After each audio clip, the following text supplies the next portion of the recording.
Hey, as far as time is concerned, I got to leave by 11:47-ish. Good deal. What's up, everybody? Welcome back to Real Estate Uncensored. This is the place where you learn how to reach people online, build influence, attract ideal clients, and that's exactly what we're talking about today, and how to do it on Instagram without selling. For the love of God, stop posting about your latest listing. Please stop that, and we're going to talk about what to do instead. Michelle Berman is here with us. We'll bring her in a second. The Evil Bald Ninja is here. We'll bring him in a second. But first, without much further ado, or without only slightly further ado, I'm going to go on. I'm going to wax poetic for another few paragraphs. The Junior Grandmaster, firmly ensconced in the co-pilot seat where you so belong, very, very far away from me. Greg McDaniel, what's up today? Man, you miss out on so many good things in life because you're so far away from me. My soul hurts for you because you should be closer to me because your life would be more full and there'd be more joy in your heart. You're up there in the land of the double masking. I think I'm doing all right down here in San Diego. I feel very comfortable with my life choices right now. Why do you have to go there, bro? What the fuck? Seriously. Like, why do you got to condescend me? This is bullshit. All right, we're going to move on to Gene, who's nicer. Gene, how are you, buddy? I'll show you how nice I am. Wait till you see this. Both of you creeps are in California, so I got that on you. Well, okay, you do have that on us. Okay. Anywho, let's move on to something that's more positive. Our guest today, guys, she's an absolute legend. She's a killer. She's unbelievable. I found her out and about in the wild west of the internet. And Michelle Berman, welcome to the show. She's going to drop hammer, guys. Better get a pen and a piece of paper out. Yes, Matt. They still make these. It's called a pen, and this is a piece of paper. They're prehistoric, but they're very effective when taking notes. Hey, I'm the one that's 70-year-old trapped in my body. So believe me, of all people who know how to use pen and paper, it's me. It's the resident old guy on the show. Michelle, welcome to the show. Thank you, guys. Thanks for having me. This is going to be a fun one, I have a feeling. You have no idea, girl. It's going to be an absolute blast. Let's talk about a little bit about who you are, where you're from, what you do, favorite color, and something new in your life. Well, my favorite color is turquoise and olive green. I have a really fun story of how my husband and I met, and I always like telling it. But all I'm going to say is my husband and I had never spoken, never said hello. And from the day we said hello to the day we got married was less than 2 months. So I'm going to say that. Ooh, what? Yep. We've been married for going on 2.5 years now. Having a baby in August. We're super excited. Having a little boy. His name is going to be Knox, named after Fort Knox. So we're excited for that. Nice. And as far as me, I grew up in Southern California. So I actually grew up in La Mirada, right by Disneyland. Born and raised, went to school at Rutgers in New Jersey. Was a competitive athlete from the day I could walk, more or less. Started out as a swimmer. So I swam for 18 years, swam all through college. Graduated from college, wasn't quite good enough to go pro and actually make money swimming the circuit. So I ended up getting a real job, as my dad would say. And then found CrossFit a couple months later, was a competitive CrossFitter for just over 6 years before herniating L4, L5, and L5, S1, and then deciding I was going to take a break from CrossFit when they took regionals away, when that whole shebang happened. 2 months later, I joined an Olympic weightlifting gym, met my husband about a month later, got married less than 2 months later, and he was at that gym. Good wow. Lord. So you take things slow, I see. More of a cautious wait and see approach. I can appreciate that. Yeah.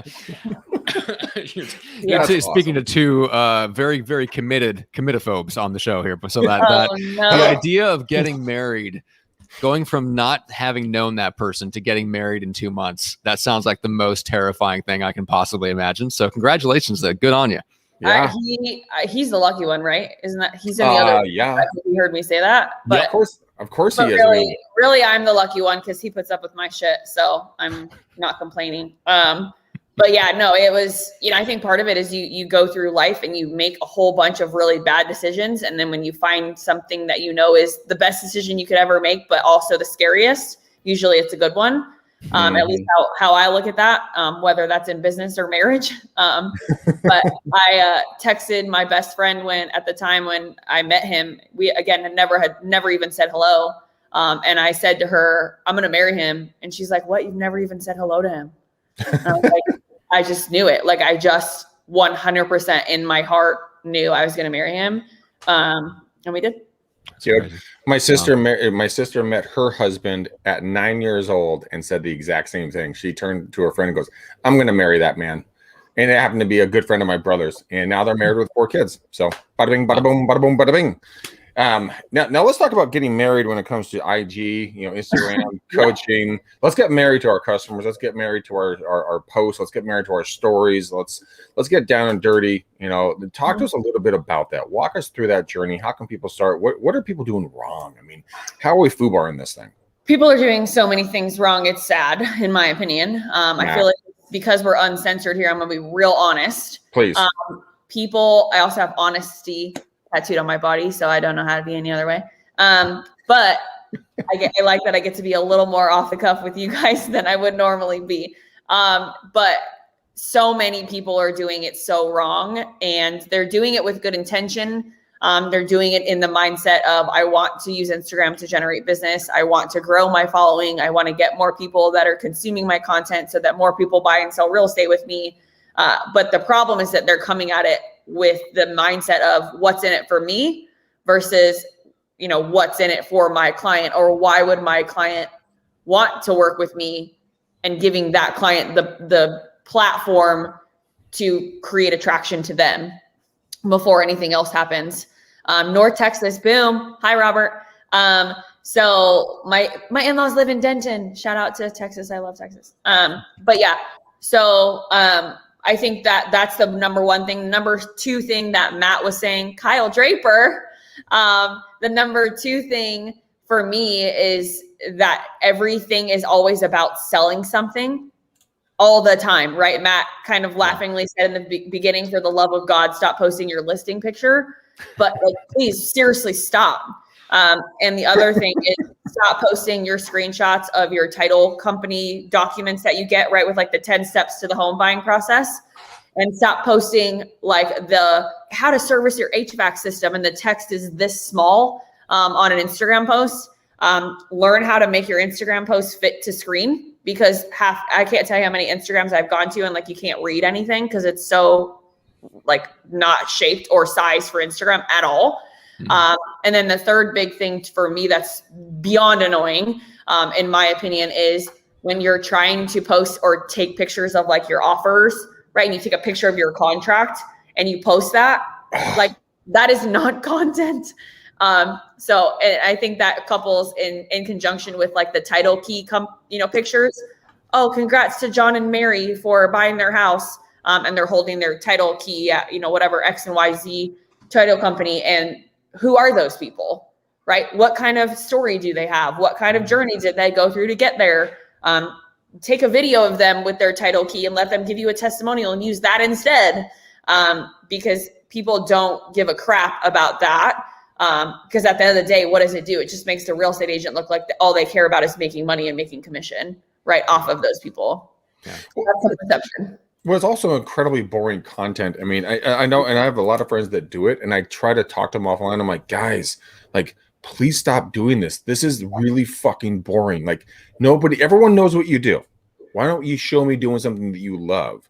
But yet they don't do it for some damn reason. Why, Michelle? Walk me through the mental mindset or the mental deficiency that Matt has. I mean, the real estate agents have when it comes to posting on Instagram.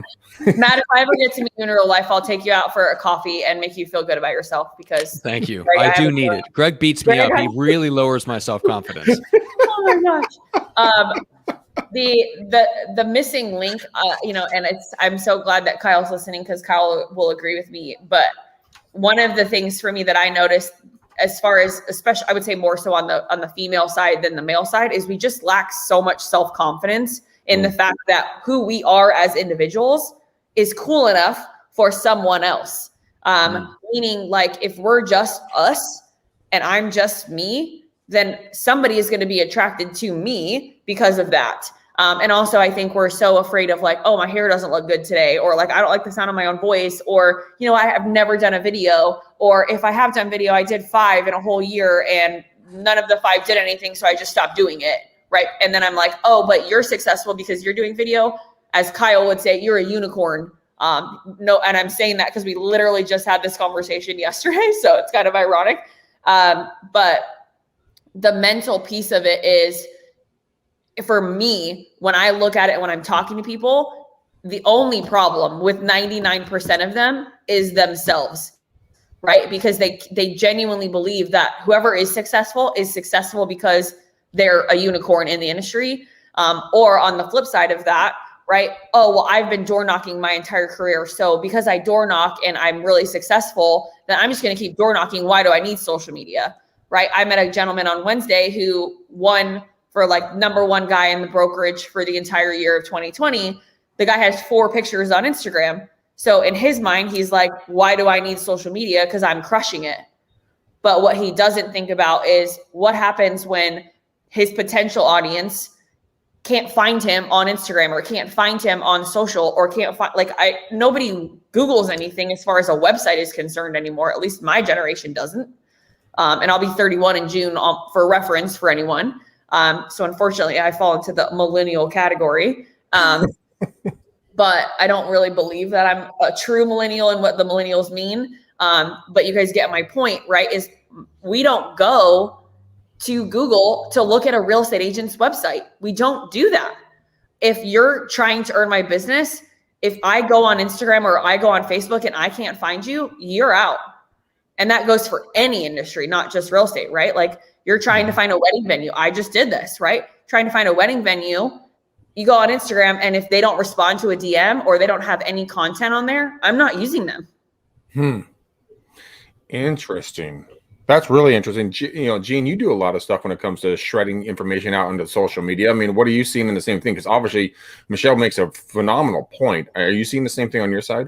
Yeah, I've done this so many times standing up at like giving presentations, and we've talked about this on the show multiple times. Very quickly overnight, about 4 or 5 years ago, we crossed over a threshold, and the threshold was, it started out when you would go up to somebody and say, I can't find you on Facebook. And they would go, yeah, I don't have an account. Everybody I want to see from high school, I hang out with still, right? And you would go, good for you, man. It's a time suck, right? Fast forward over 4 years ago. Now it's like this. You don't have a Facebook account. What are you hiding? Right? So that's really what happens. So if you can't, honestly, think about it right now. If you can't find somebody digitally online. I don't know, man. I still get the look. My mentor, Frank, has no cell phone. Wow. You have no idea how many real estate agents are insanely jealous that he does not carry his iPhone. The only way to get a hold of him is to text his wife. He's only available in the mornings when he's sitting at his computer working because he works half days. Yeah, it's interesting because, Gene, I've seen a little bit more of the backlash where people are starting to go, oh, you don't have a Facebook account. Oh, man, I wish I could do that. But I could never. Like, I need it for business. I need it for personal life. I could never. But it's, like I think there's a little bit of an admiration for that in some circles. I don't know that it works for you as an agent actively, but anyway. And I think you're right I think you're right, because if I sit back and really, and you're like this too, Matt, when you look at your day, right? And we're kind of going off on a tangent here, but when you look at your day in a whole, like I'm wasting 2.5 hours every single day on some social media platform, falling down the rabbit hole. So when people say to me, I don't need it, I don't use it, and I go, you're comfortable with that? You're comfortable with the amount of money you make? You're comfortable with the fact that nobody can find you online? I admire the hell out of that. Like, I wish I could have 44 hours back a week where I'm just like, oh, look, I graduated with that girl. Look at this. I can't tell you how many times I've done that, and it goes from that to, and in the beginning, like, I'll give you an example. Before we started the show, I went and Googled Michelle. And we both have that CrossFit tie. So I saw a couple of videos. If we didn't have to jump on the show, I would have spent 44 minutes digging in. Where does she go to the gym? Let me see what those guys look like. Do they have an account? And then I'd look up and be like, oh shit, I have a meeting in 4 minutes.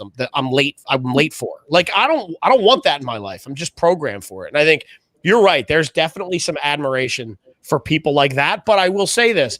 I think in this day and age, most people, if you polled 100 people, 94 of them would go, what's wrong with that, dude?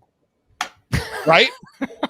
Seriously. I don't know about that, but I do think there is. I do think you have to find your tribe. So Michelle, you're the type of person that if they don't have an Instagram account, you're not interested.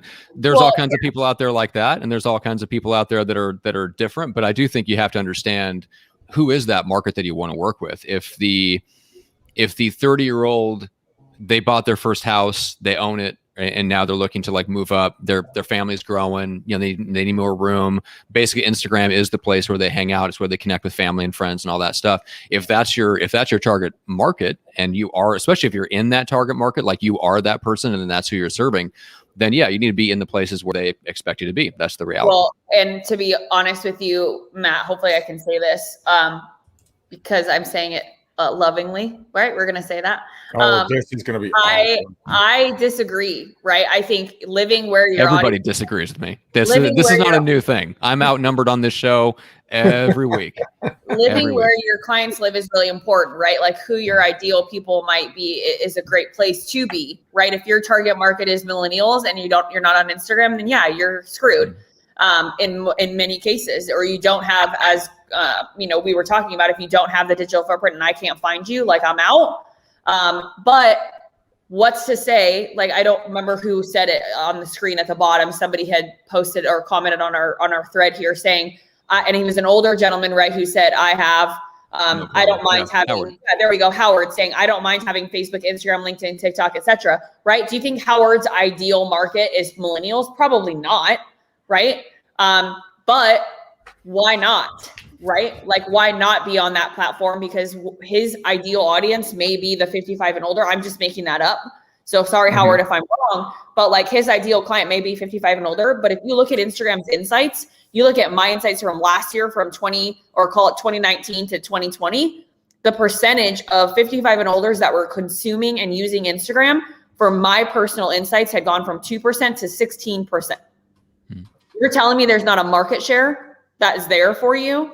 And you're telling me that you can't be ahead of that and you can't be the first person to attack that?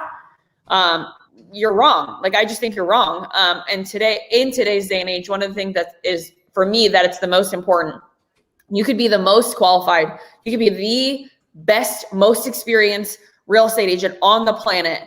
But if you're not on those platforms, the perfect person for you will not use you. Why? Not because you're not the best person for them, not because they don't know that you're the best person for them, but because they have a relationship with somebody else who's a newer person, probably in the industry, or someone who's just not as experienced, who's always top of mind, who's always posting stories, who's always posting on Facebook. I don't love Facebook, but I get it. We need it, right? I don't love TikTok, but I get it, right? And I use it. But my point being, if we're not ahead of that, we're just doing ourselves a disservice because we're losing the potential of keeping and retaining our existing client base, because that existing client base is probably building new relationships with people on social media right now, and you're not there to maintain it with them from your side of it. Damn. All right. Let's talk a little bit more about that. Matt, Gene, go a little bit deeper on that. So that's some good shit right there. Gene, go right ahead. I'm gonna keep my mouth shut because I have alternate views. So let's focus on. You're allowed. Listen, I think it's important to have alternate views, right? I think. Yeah, I do think, Matt, like with a lot of things you do, and this is not a knock, you're in the minority in a lot of cases. Like the way you operate your business, the way you handle your schedule, the way, like, you're a minority. And that's not me saying, look, there's a shit ton of stuff that you do that I admire. I just know I'm not capable of, like I'm aware of that. I'm self-aware. Yeah. One of them to me is, and I'm in the middle. I try to help my clients really, really go deep, like Michelle's talking about, but I don't, like, for myself. So my girls will say, Dad, you have 6,000 followers on your Instagram account, but every time you post, you get like 23 likes. That's embarrassing. I got teenage girls. And I'm like, don't get caught up in the numbers, girls. That's not how it works, But my thing is, like, I realize why that is because if you look at my actual stories, not my stories, my feed, I probably posted a month and a half ago. Like, I don't use the platform the way it's supposed to be. I use it for the clients the way it's supposed to be. But for myself, I don't. I got to get better at that. So I'm kind of like in between what Michelle's talking about and where you are. So I get it, right? But I'm also a believer in, like if you look at what Robert DeLeo is saying, current client closing in a week and say that 3 times fast, and is 70 plus and found us on Facebook. Is it possible that client would have found them if they weren't on Facebook? Yeah. Did it make it easier for them to get in touch with them? Most likely, right? We had yesterday I was talking to a loan officer that we work with, and he called and said, I got a great story. I shared a listing from another loan officer's real estate agent and got a call from somebody in my circle that said, I need to buy this. And I qualified them for a $500,000 mortgage this morning. And it was just simply because he happened to share a post at the right time when this lady needed something that he had, saw it, called him. I mean, so Gene, yeah. My point, you just hit it so smack dab there, because what you said is, could that person have found that guy, right, off of a different platform? Sure. Could that person have still used him from a different form of their relationship, right? Whether it was on an email, whether they texted each other, whatever. The answer is yes, right? Of course he could have found him, but he also could have found somebody else when he was aimlessly scrolling that morning on Facebook and Instagram. And even though he had that relationship with that guy, he just lost it because somebody else was top of mind. And that is what we're dealing with right now. That at the end of the day, that is what we're dealing with right now. It's not about trust anymore as much as it used to be. That is important. Of course it is important, but it's more about relevance now. How relevant are you to me, and how available are you to me when I am doing my aimless scrolling on Instagram or Facebook every single day when I'm in line at Starbucks waiting to get a coffee? So Michelle, to your point, I know with the busy nature of our lives and how, one of the things, you better get that out of my face, Greg McDaniel. Okay. Bye-bye. Out of your face. Bye, Gene. The busy nature. Now you're back. The busy nature of what we're looking at, and the fact that we have an attention span less than a goldfish, you just have to not be there for a minute and a half for me to look elsewhere. That's really all it is. And I still remember when I started this, when Facebook really started to become a powerhouse marketing, and people would say, people call me and tell me I post too much on my business page, so I slowed down. And at the time I'd say, okay, maybe you're annoying people because 100% of your audience is seeing 100% of your posts. Well, as the algorithm and these things started to switch and people moved more towards the paid model, or the platforms moved more to the paid model, there's no way anybody in here combined times 10 could post enough to annoy people unless people are stalking you. You have to be there. You have to be there all the time. And the way the algorithm works, even if you're posting every minute a day, 100% of your audience is going to see 100% of your stuff. So you got to do more, not less. 100%. I couldn't agree more. And Brian is on the screen here with us. I'm here because I was aimlessly scrolling. Brian probably has never, ever heard of me, right? And I don't know what Brian does. Brian, hopefully you're a real estate agent. But if you're not, cool. I built a new relationship with someone who aimlessly was scrolling and was like, oh, those four have something that I like listening to. I'm just going to hang out now. And now all of a sudden I have validity with someone who I've never met because of that. So Michelle, I'm going to tell you this. I happen to know Brian very well, and I can go ahead and say that Brian would like to schedule a Zoom call with you. Well, I'm looking forward to my DM message on Instagram, Brian. Berman, trust me, it's going to happen while we're on the show. Believe me when I tell you that. Let's talk about content. We talked about frequency a little bit. Let's talk about content. So we talked a little bit about what not to do, and agents get caught up in the trap of posting the wrong types of content. What do you find that's actually really working well on Instagram for agents? Right now, the number one thing you need to be doing on Instagram is stories. If you do nothing else, if you don't do a reel, if you don't know how to do a reel, you don't give a crap about doing a reel, doesn't matter. Do stories. And why do I say that? Stories are the most entertaining form of education and behind the scenes of who are you? Why would I hire you? What is cool about you that you could possibly do? And it's what everyone is consuming on the platform more than the feed. So you have a higher likelihood and a higher visibility on stories than you ever would on your feed post because of what Gene said, right? The algorithm, I think somebody just put it on the screen too, one of the gentlemen commented 18% see it, Chris, right? Meaning you have an 18% shot at getting one of your existing followers to consume something that's on your feed. But your stories, I mean, I would beg to say that number 18 is probably closer to 50 for stories. So while both of them are very important, and I literally talked yesterday on a female panel I was on about the difference between your feed and your stories, right? And if you are listening to this and you want that, links, DM me because I'll send it to you because it was so good. But talking about the difference between your feed and stories, right now we're talking about what's the one thing that if you've not done any of it that you need to be doing. The answer is stories, because you're giving yourself the highest likelihood and the best chance to get in front of people. And the key with stories is they're behind the scenes. They're not super planned. There's no editing involved in that, right? How many people have you guys heard that are like, editing is so hard, I'm not doing it because I don't have time, or I don't want to know how to do it, right? Or you're just scared shitless of doing it, right? So stories are very raw. They're very off the cuff. Most of the time they're behind the scenes where doesn't have anything to do with work.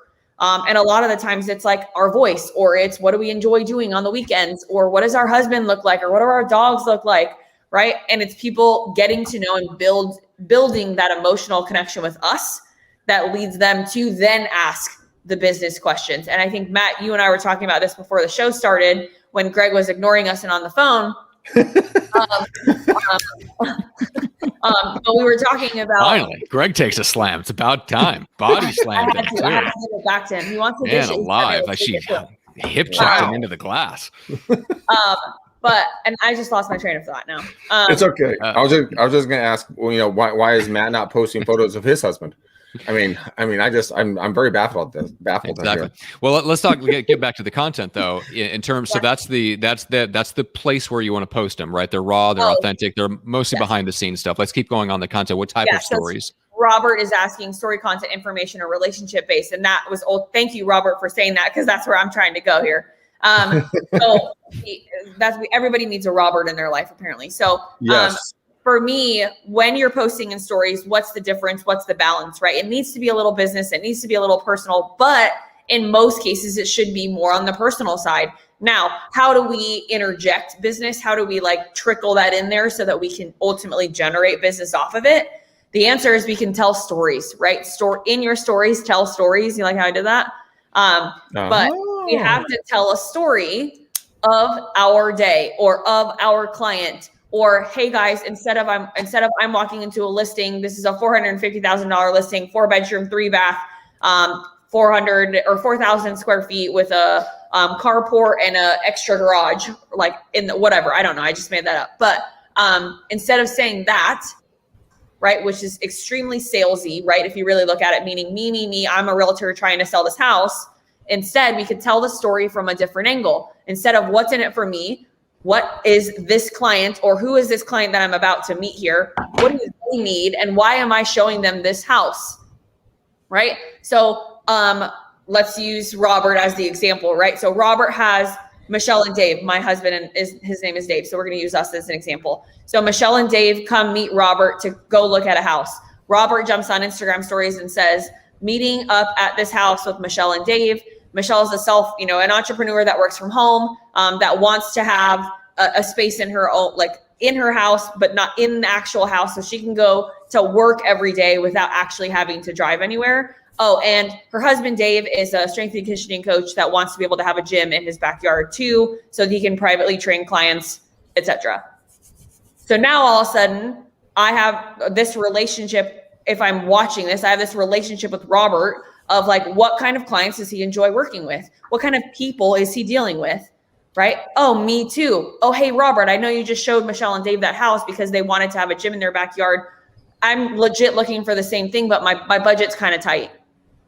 Right? And the thing that's beautiful about stories is that the content that is in there, if anyone responds to it, it becomes a private message on Instagram in what we call our DMs, right? It goes down in the DMs is what I like to say. But in your DMs, you have a higher likelihood of having private conversations with people. People are more likely to open up. People are more likely to have these very personal conversations with you about things that they would not comment on a post. They wouldn't say, hey, my husband and I are really struggling with our credit, and we know that it's really bad, but we really like what you're doing and we really want to buy a house. Can you help us? somebody's not commenting that on a piece of content that Robert puts out on his Instagram about a listing. Yeah. That's one of the interesting things about stories itself. Just the way that they've set it up is that the comments and responses aren't public.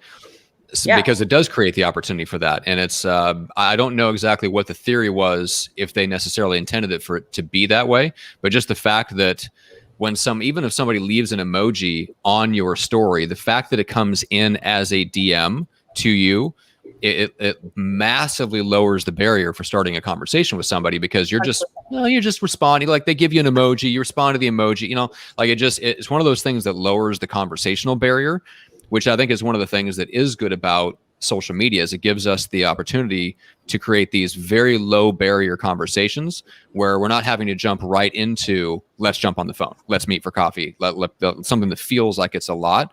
So we can have all these really small, tiny little touch points with people.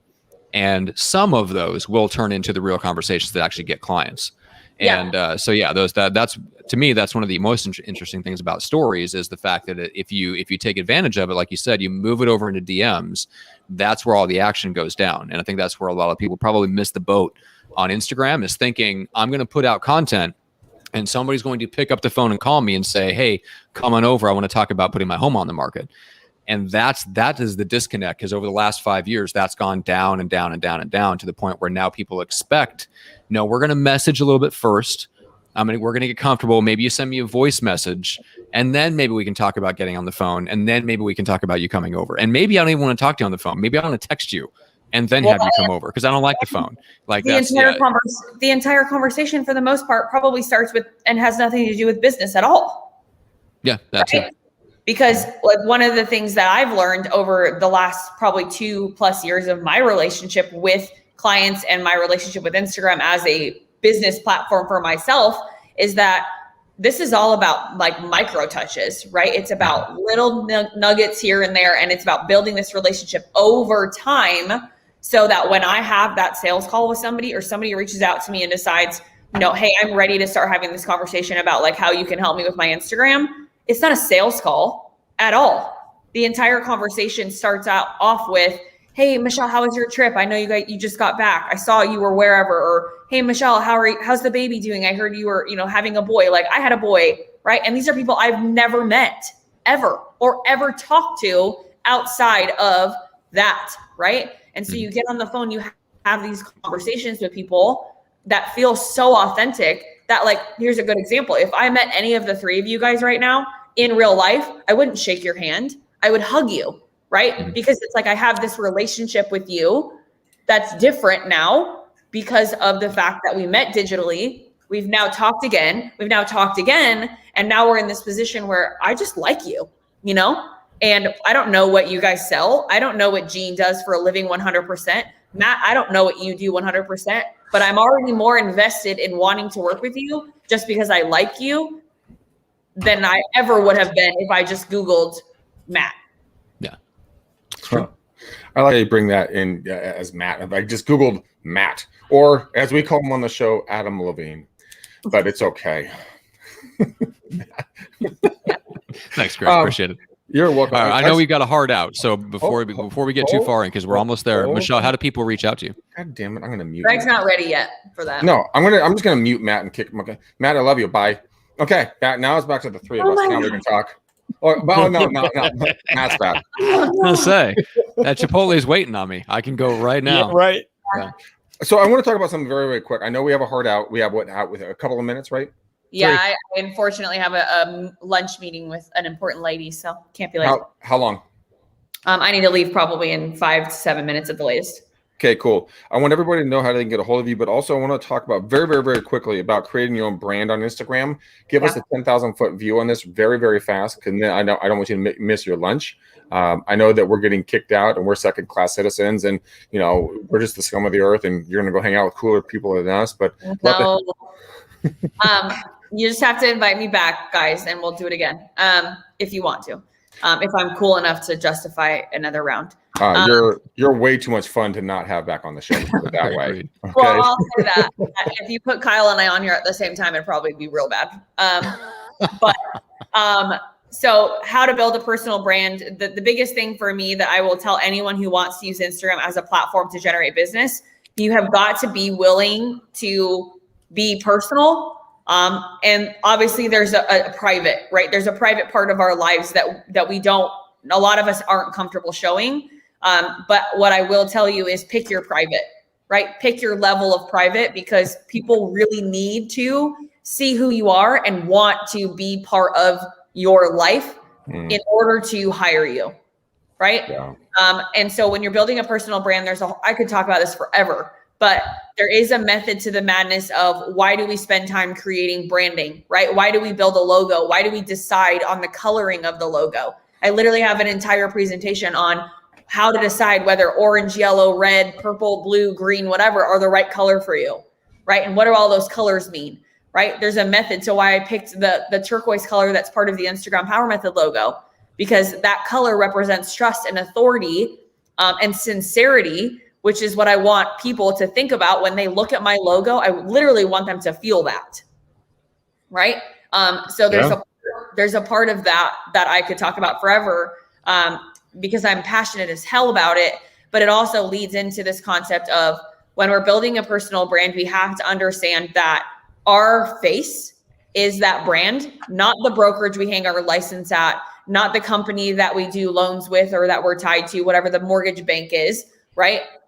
But who we are hiring is the individual, right? And that individual comes with all of this baggage, right? And hopefully in a good way when it comes to helping somebody buy and sell real estate or get a loan. And I think that a personal brand, that the last thing I'll leave with is it shouldn't be anything about you, right? A personal brand isn't all about you. It's about the clients that you're working with and what have you done for them. That more than anything, the personal side of you will obviously matter. But if you lead with what am I doing to help make my clients' lives better, then that will be more powerful than any listing picture you put out, more powerful than any video you do about the conforming loan limits rising. Like, I don't give a shit about the conforming loan limits rising, because what does that mean, right? If you take it from a perspective of a client and you tell the story of a client talking about why that client was able to buy this house because of the conforming loan limit, all of a sudden I'm way more invested. But if you lead with the conforming loan limit went from 397 to 405, like, I don't give a shit.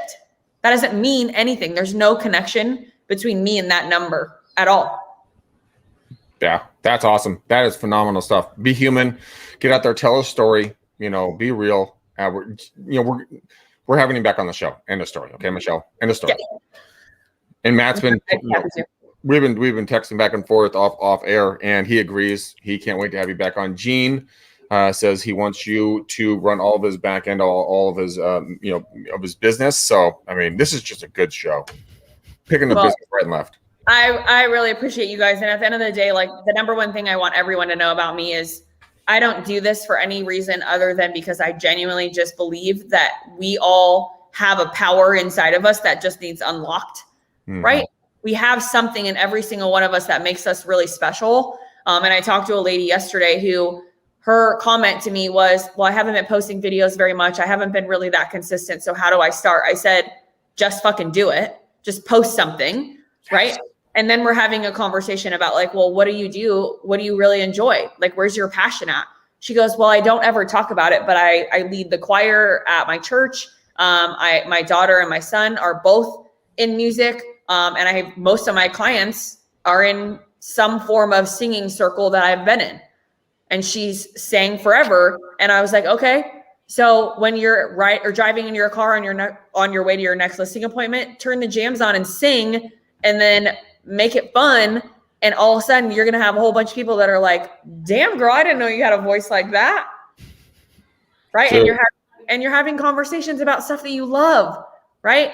And so for me, it's all about trying to lead the horse to water and actually making it drink because it wants to drink what it's putting out. Right. And that sounds terrible. It's like a bad analogy, but like if you're invested in what you're creating, you're more likely to keep creating it, right? If I told that same lady she has to post workout or she has to do like all of her videos like in a workout or in a gym in some form of workout that she's doing, she'd be like, what? No. Right? Yeah. He may do it once. He's not going to do it again. We have to stay true to your love. I love to talk about podcasting. I love to talk about doing video. I love to talk about going for runs and, all this other stuff. And so I'm passionate about it. And people pick up on that. So, basically, Michelle, and we're going to let you out here because I know you have a hard stop here very, very soon. Yeah. What would be your one takeaway from your first interview here on Real Estate Uncensored? My big takeaway is that everyone's going to have a different opinion on things, right? And none of us are wrong. But what all of us have in common, the common thread between every single one of us, is that action over inaction will win every time. Whether it's in the form of how like Matt may do business differently, right? Matt may do business in a more grassroots fashion, right? Why? Because it works for him, right? And there's nothing wrong with that. But what I do does, like, if I went grassroots and I had to cold call, I wouldn't do it.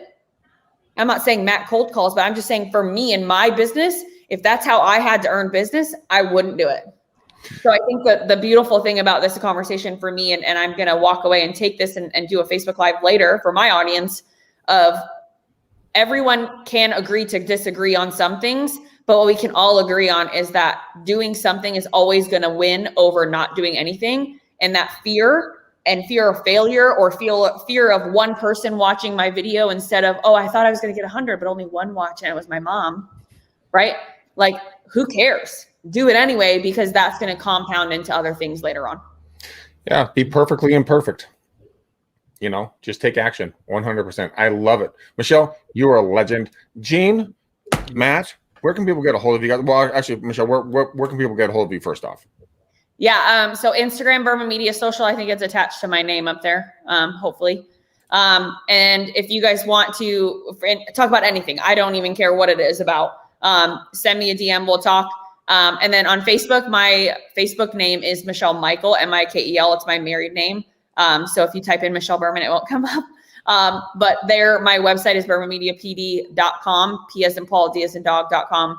And like I said, at the end of the day, for me, it's about moving your guys' needle in your business in whatever fashion that looks like for you, and whatever small moment or small thing you need to do to get going. That's what I want to help with. That is awesome. Gene, where can people get a hold of you? Let's work on the Instagram stuff since we talked about it. Get me at the Gene Volpe on Instagram. Also, join us here next week for a Real Estate Uncensored special edition on why Matt's wrong. That's what we're going to talk about. We're going to talk about next week. And I'm looking forward to it. I got a whole list. I got big problems with you, Matt Johnson. Exactly. I don't know. You're not ready for my feats of strength, Green G. Come on now. I can't wait to see them. All right. Matt, where can people get a hold of you? Go to getmicrofamous.com and get a digital copy of the book there. Get the system for marketing for introverts. So if Instagram is not your thing, you're looking for an alternate ecosystem of how to market and grow your business, you can check that out. You can also get the Microfamous podcast. So you can check that out. It's all at getmicrofamous.com. Nice, Matt. Nice. Oh, wait, what was that? Where can they get a hold of me? Well, I'm glad you guys asked, because you guys can go ahead and just text me at 925-915-1978. And we can do some coaching training, and we'll have a conversation. We are looking for aggressive human beings to join our EXP team. This is not a pitch. We're just saying that we are out there doing some incredible things. So we are hiring in all the states in Canada, and I think they opened up Mexico, Australia, a couple other countries. So guys, hopefully you guys enjoy the content. But Matt and Gene, I'm not going to let you pick a color today. We already have a color. I know, it's turquoise. That's right. Because Michelle told us what her favorite color was. So wrap the bow, turquoise bow, wrap it around the episode, gift wrap it. Lovely. Here we go, guys. Thank you for watching the show. We truly appreciate you. Michelle, you are a legend amongst men and women. You drop knowledge bombs, guys. Please go out to any place you listen to podcasts. Please make sure you give us a 5-star, not a 2-star review on this thing. It helps the algorithm serve it up to other folks. Also mention Michelle if you liked her, if you like Gene, if you like Matt, if you like me. We're here to serve and help you guys. But we love you to pieces. We can't do it without you. But until next time, peace out, ninjas. Bye, guys. You guys are awesome. We gone.